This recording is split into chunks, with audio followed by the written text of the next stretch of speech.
अब coding decoding के basics पर आते हैं। अगर हम सबसे पहले अगर ये जानने की कोशिश करें कि कोडिंग डिकोडिंग के अगर हम टाइप पढ़ना चाहते हैं, थीम वगैरह देखना चाहते हैं, तो इससे पहले मैं आपको बेसिक पढ़ा देता हूं, जिससे कि एक अंडरस्टैंडिंग हो जाए कि कोडिंग डिकोडिंग में हमें किस तरह से अपनी अप्रोच को रखना है।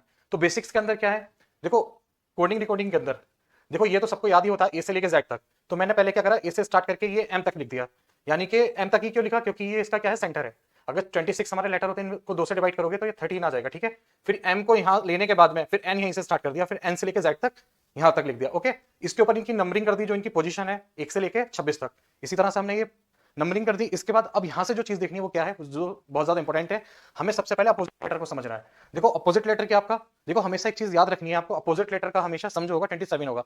यानी कि अगर हम ये ए और जेड को जोड़ें तो इनका सम क्या आ रहा है 27, 1 और 26 दोनों को जोड़ दो 27। तो ये दूसरे एक दूसरे के क्या है, अपोजिट लेटर है, ए जेड का, जेड ए का। इसी तरह से ये सब जो देख रहे हैं आप ये सब एक दूसरे के अपोजिट लेटर हैं, ये आपको याद भी करने, क्योंकि ये हम क्वेश्चन में डायरेक्ट यूज करेंगे। अब इसका हम एग्जांपल देखते हैं।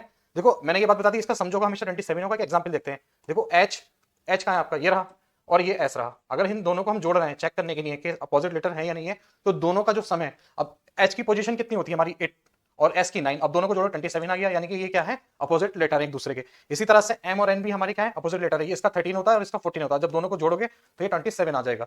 तो ये हमारे क्या हो गए, अपोजिट लेटर हो गए। अगर हम मान लो कोई एक एग्जांपल लेते हैं, हमारे पास एच बराबर 8 हो, अब वो पूछे हमें एस की वैल्यू क्या होगी, हमारे यहाँ पर एस का जो पोजीशन होगी वो क्या होगी, अगर हम ये निकालना चाह रहे हैं। तो हमें मोटे तौर पे ये तो पता है एच और एस आपस में क्या अपोजिट लेटर है। इसको ध्यान कैसे रखना है वो अगली स्लाइड में आपको बताऊंगा।